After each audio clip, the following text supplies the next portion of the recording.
Seigneur, tu nous as appelés, nous voici. Nous répondons avec joie à ton appel. C'est le cœur en fête que nous venons à ta rencontre et à celle de nos frères et de nos sœurs. Cependant, notre élan ne saurait suffire pour que notre communion soit parfaite. Nous avons besoin de ta grâce. Que ton amour nous accompagne tout au long de nos vies. Amen. C'est dans l'amour et dans la joie de notre Seigneur que nous sommes... Ah, c'est le petit bouton. Est-ce que ça marche? Non. Est-ce que là, oui, voilà. C'est dans l'amour et dans la joie de notre Seigneur que nous sommes accueillis pour ce temps de culte. Bienvenue à chacune et à chacun. Moi, j'aimerais rajouter quelque chose par rapport au texte. Merci pour la préparation de cette décoration. Nous sommes à Mulhouse-Plage. Merci à nos sœurs qui ont travaillé dessus, qui ont préparé ce magnifique bouquet qui annonce le 14 juillet, avec comme un feu d'artifice. Oui, merci de nous entraîner dans ce culte de reconnaissance. Oui, ce culte est aussi l'occasion de marquer l'entrée dans cette période de respiration et de ralentissement qu'est l'été. De rendre grâce pour tout ce qui a été vécu durant cette année scolaire, mais aussi de dire au revoir aux pasteurs Jean-Mathieu Tallinger et Jean-Sébastien Laurin. Rendre grâce à Dieu en toutes choses, c'est ce que nous voulons faire durant ce culte, c'est ce que nous voulons faire aussi par le chant. Oh, que ces choses belles de te louer, Seigneur.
Prions.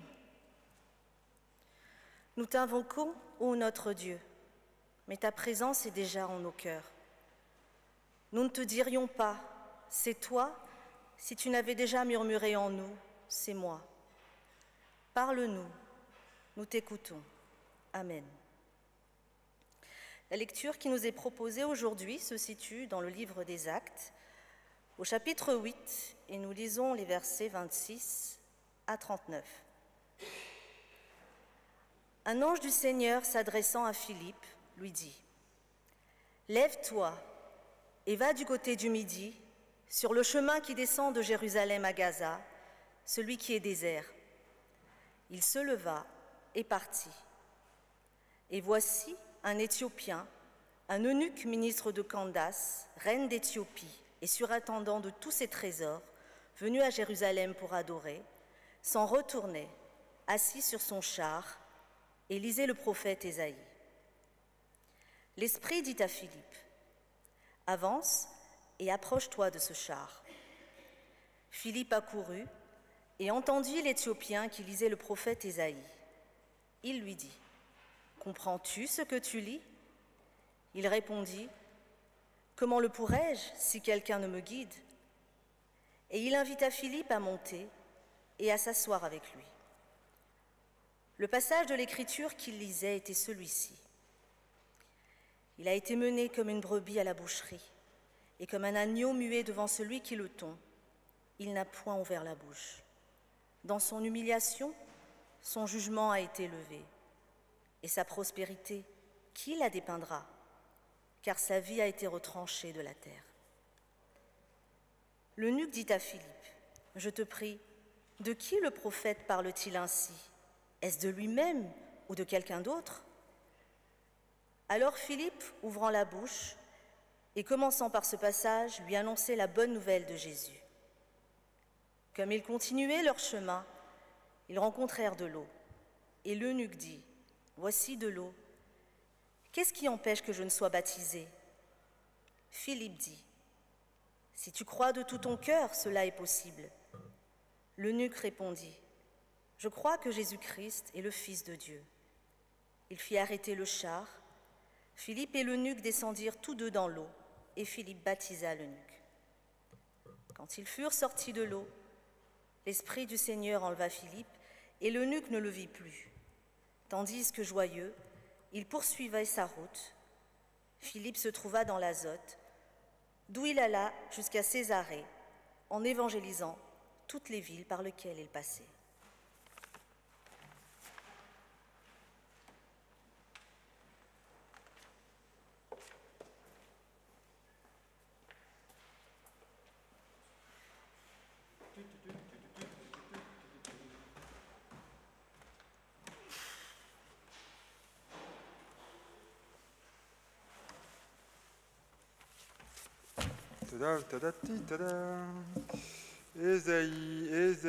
Ésaïe. Ah, voilà.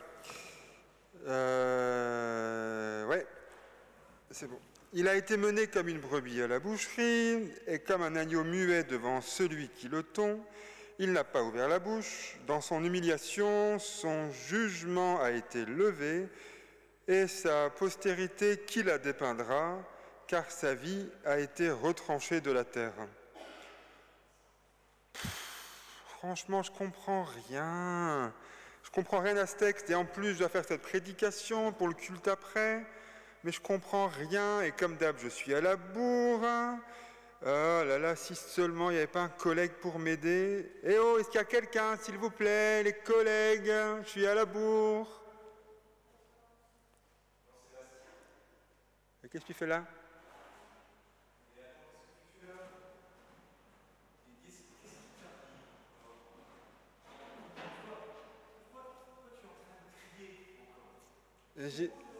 Oui, je sais qu'il fait beau, mais j'ai un problème, Joachim. Je suis à la bourre et j'ai une prédique à écrire pour après.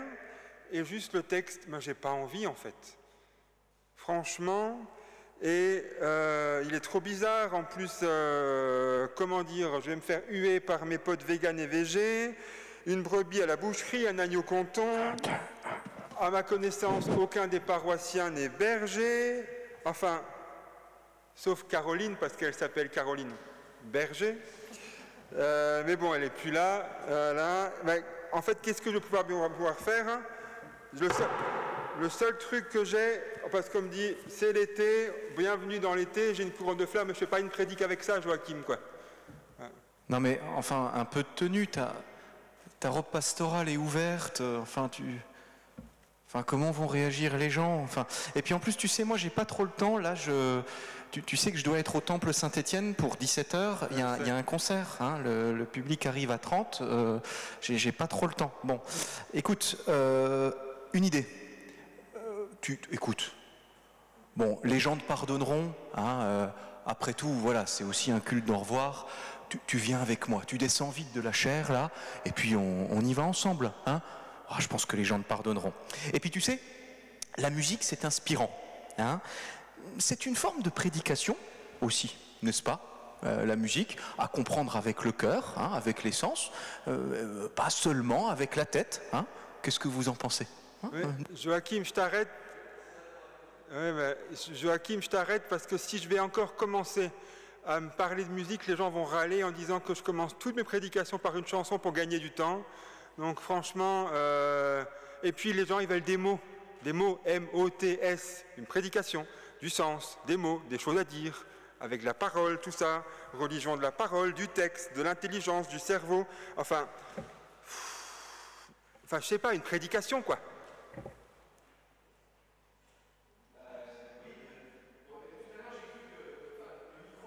Change de micro, là.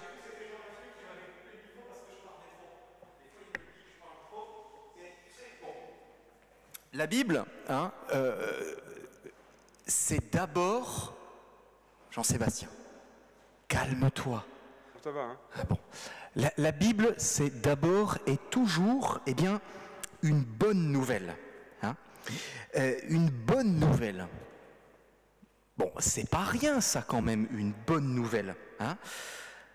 Alors je sais pas moi, t'as qu'à leur dire... Ah tiens, t'as qu'à leur dire que Jésus, c'est une bonne nouvelle. C'est tout? Ben, je tiens pas un quart d'heure avec ça, hein. Ouais. Salut les amis, qu'est-ce qui se passe? Qu'est-ce qui vous arrive là? Vous me paraissez bien agité. Francis, c'est JS, encore. Il doit finir sa prédication. Ah oui. Il a dû se lever tôt ce matin pour la préparer, pour 16 heures au culte. Bon, et bien sûr, il n'a pas d'inspiration. Bon, je lui ai dit qu'il n'avait qu'à dire que Jésus et l'Évangile sont une bonne nouvelle pour le monde. C'est une bonne entrée en matière quand même. Une bonne nouvelle. Ah oui, bonne nouvelle.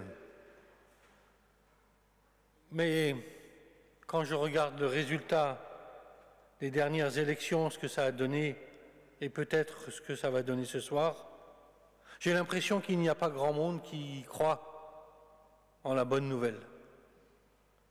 Les gens vont tous les jours au culte le dimanche, ils entendent le mot amour du prochain, bonne nouvelle, et puis ils vont tranquillement voter pour des candidats qui n'annoncent pas vraiment, pas du tout l'amour du prochain, et de mon point de vue, qui n'augurent pas de bonnes nouvelles pour notre pays.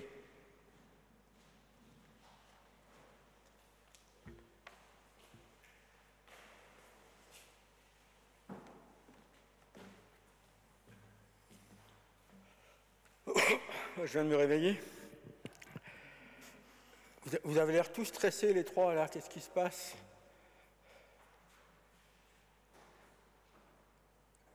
Qu'est-ce qu'il y a, Joachim? Il y a encore un souci, là? Enfin, c'est quoi?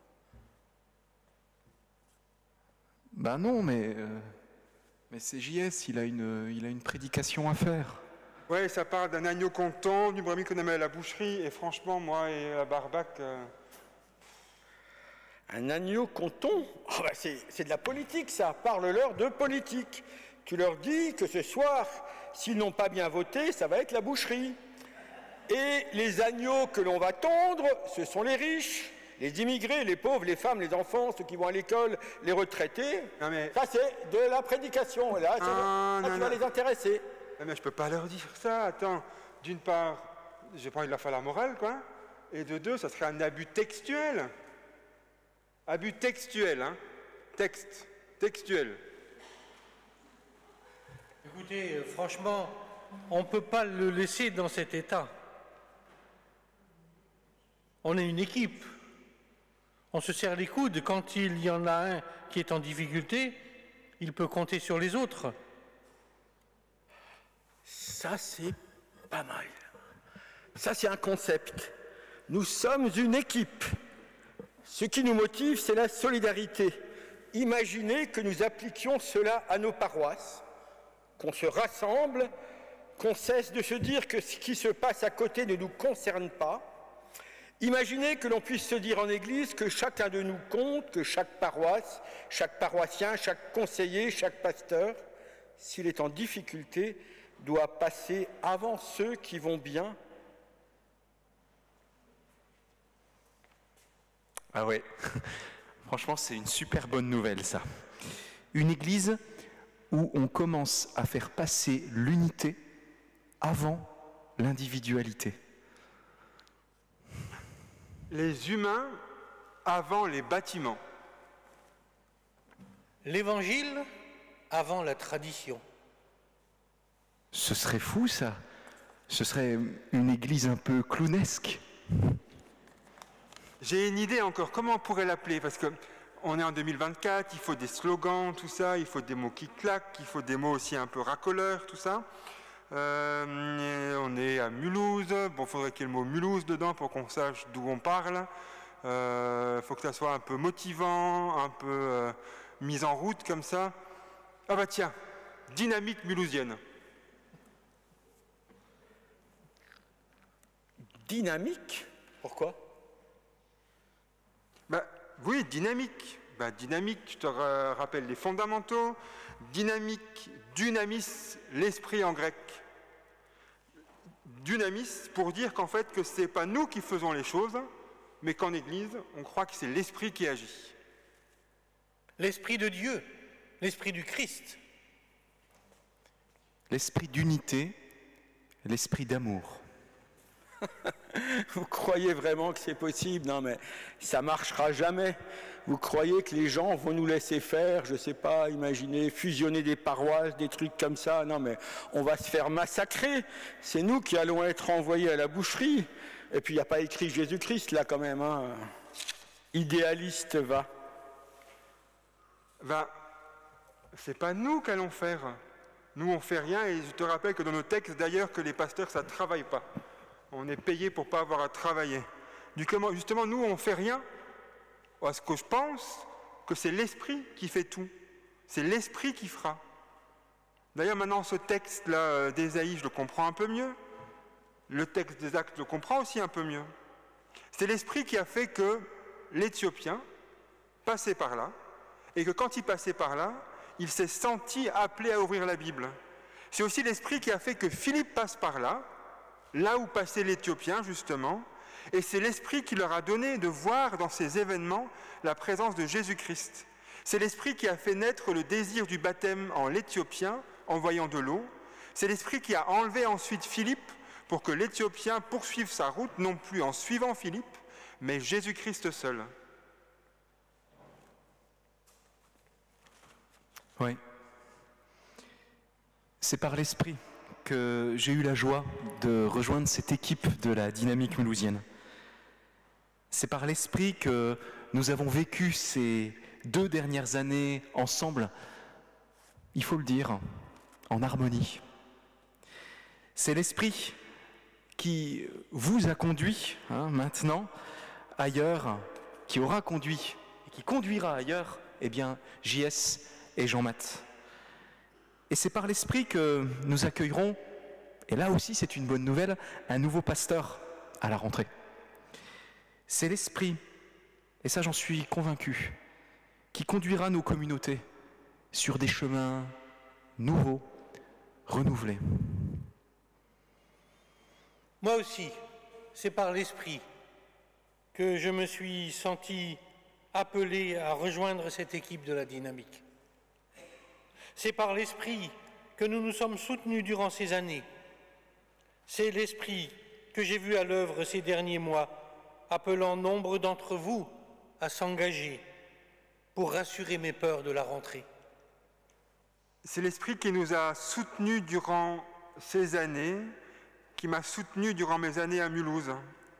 C'est l'Esprit qui nous donne des personnes pour nous entourer. C'est l'Esprit qui, au moment de nos départs, même si un départ c'est toujours un deuil, un pincement au cœur, c'est l'Esprit qui nous pousse avec la joie de ce qui va advenir.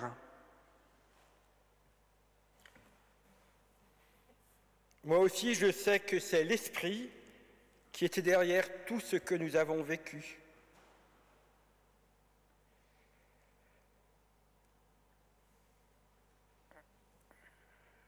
Ah non, bon, je ne suis pas censé...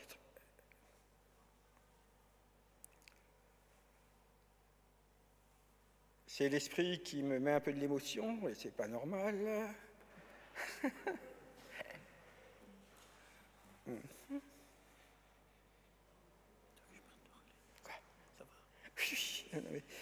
C'est juste un truc à la con, comme ça, voilà, ouais, je vais continuer. Ouais. Voilà, je sais que je n'ai rien fait durant mes années passées à Mulhouse. Tout a été donné par l'Esprit. Des conseillers toujours engagés et soutenants, une équipe pastorale unie et forte dans les bons comme dans les mauvais jours, tellement de rencontres avec des catéchumènes, tellement de moments vécus, tellement de personnes étonnantes de gentillesse et d'ouverture d'esprit. C'est l'Esprit qui nous a donné la force et le courage de traverser les moments difficiles. C'est l'Esprit d'unité qui nous a donné de traverser des frontières que les hommes avaient placées, que ce soit entre catholiques et protestants ou entre communautés protestantes. Avec les amis, des rencontres interreligieuses aussi. Avec la ville de Mulhouse. C'est l'Esprit qui a inspiré nos projets, c'est par l'Esprit qu'ils ont été mis en œuvre, c'est l'Esprit qui les continuera, les transformera, les adaptera. Et comme le dit Philippe dans le livre des Actes, si tu crois de tout ton cœur, cela est possible. L'Esprit révèle. L'Esprit conduit. L'Esprit envoie. L'Esprit demeure. Esprit d'amitié.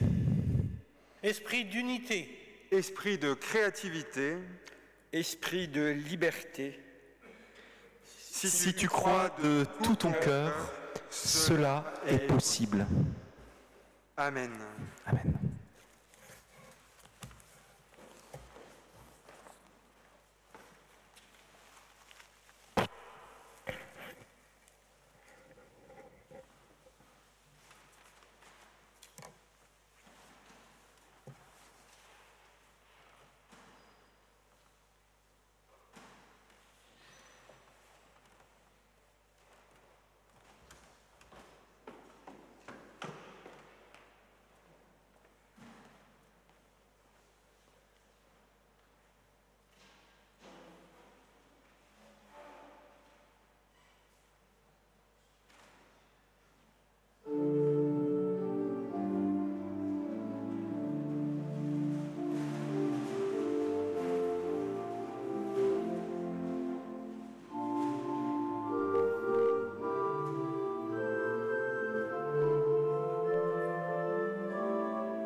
Quelques annonces pour cette semaine qui s'ouvre.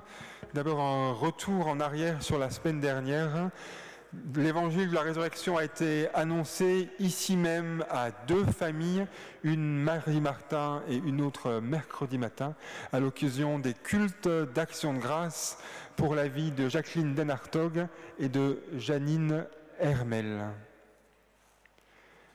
Cet été, bien que bon nombre d'activités se mettent en pause, la chorale des Gospel Fellows continue ses répétitions aux dates indiquées, donc samedi prochain 13 juillet, et sinon le 24 et 31 août, puis après nouveau en septembre à Terre Nouvelle le samedi matin. Cet été, contrairement à ce qui est marqué dans le ralliement, les cultes n'auront pas lieu à 10h15, mais comme chaque dimanche à 10h. C'est l'été, on se prendra le temps, mais on ne commencera pas non plus à 10h15. Voilà. Donc, culte tous les dimanches, ici même durant l'été, à 10h, avec Sainte Seine dimanche prochain et premier dimanche du mois d'août. À partir de demain et jusqu'au 16 juillet, un camp d'ados, un séjour jeune pour les 12-17 ans à Moréa-les-Ilas, c'est ça? Hein? Las Ilas, pardon, je vois mal. Voilà, avec entre autres Caroline qui a été citée, Jean-Mathieu et une autre collègue.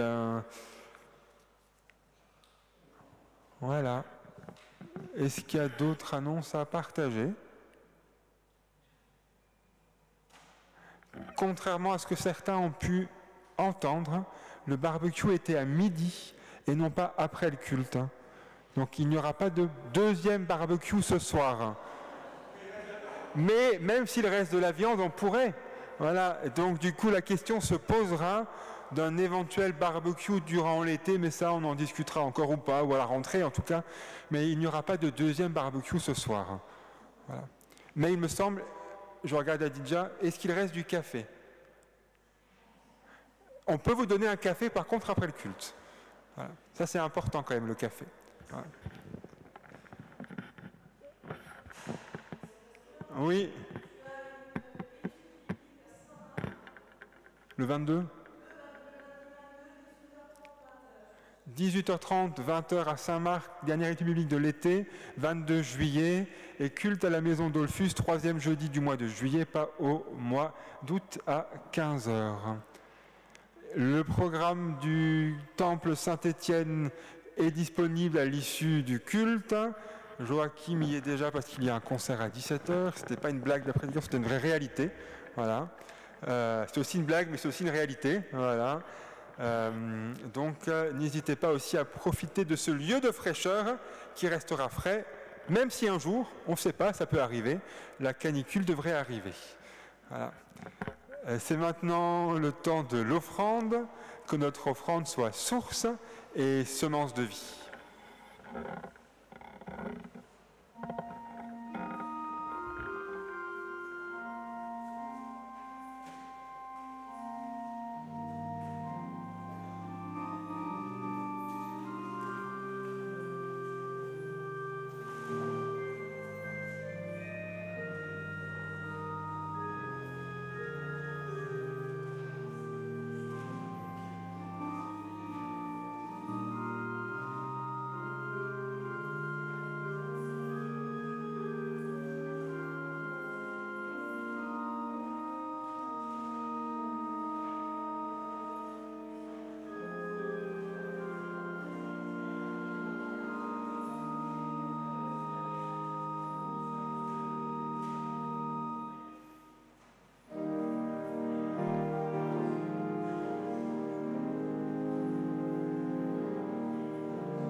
Pour celles et ceux qui étaient au repas, nous avons pris le temps de nous dire au revoir, sachant qu'on sera encore là une bonne partie de l'été. Mais pour celles et ceux qui n'étaient pas là au repas, on parlait de café encore après.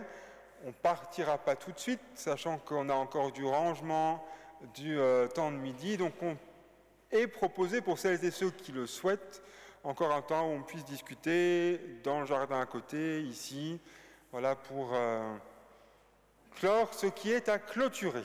Voilà, on va dire ça comme ça. C'est maintenant le temps de la prière d'intercession. Prions ensemble, les uns pour les autres et les uns avec les autres.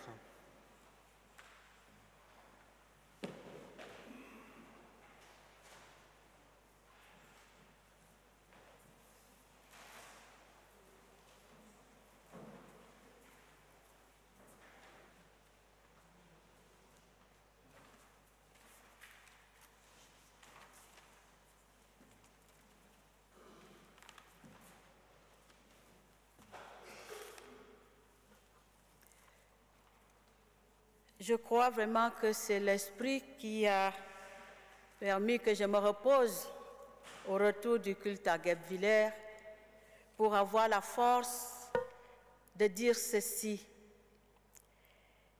Il y a bien souvent dans nos vies des fins qui ne sont pas des fins, mais des commencements. Au moment où nous le vivons, où nous le traversons, nous ne pouvons ni ne savons le voir. C'est parfois plus tard que les choses s'éclairent et que nous pouvons enfin le discerner.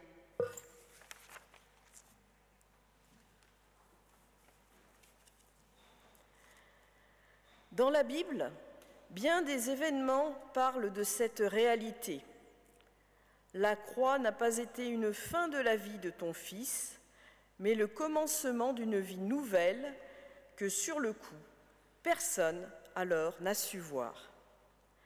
L'ascension n'a pas été une fin, mais le passage nécessaire, transformateur, vers la Pentecôte et la naissance de l'Église.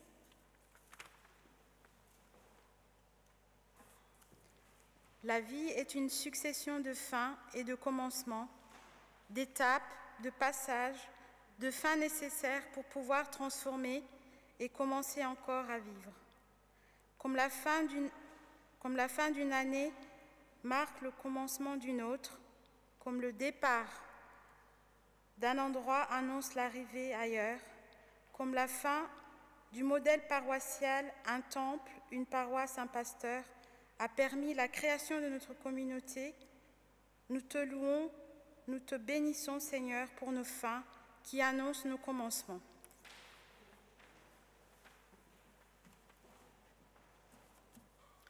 Seigneur, en Jésus-Christ, tu nous invites à vivre dans la communion de ton Église. Accorde-nous au long des jours le souffle de ton esprit et fais de nous les témoins de ton royaume. Tu as appelé tes disciples à porter l'Évangile jusqu'aux extrémités de la terre. Que celles et ceux qui accomplissent aujourd'hui ce ministère le vivent dans la joie et la persévérance, même en face de l'adversité. Nous te prions pour toutes les personnes qui, chez nous comme ailleurs, font vivre ton Église.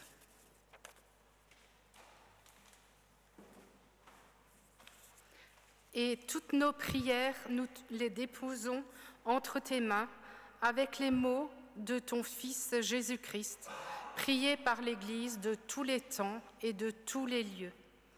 Notre Père qui es aux cieux, que ton nom soit sanctifié, que ton règne vienne, que ta volonté soit faite sur la terre comme au ciel. Donne-nous aujourd'hui notre pain de ce jour. Pardonne-nous nos offenses, comme nous pardonnons aussi à ceux qui nous ont offensés. Ne nous laisse pas entrer en tentation, mais délivre-nous du mal, car c'est à toi qu'appartiennent le règne, la puissance et la gloire au siècle des siècles. Amen.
Dieu vous bénit et vous garde.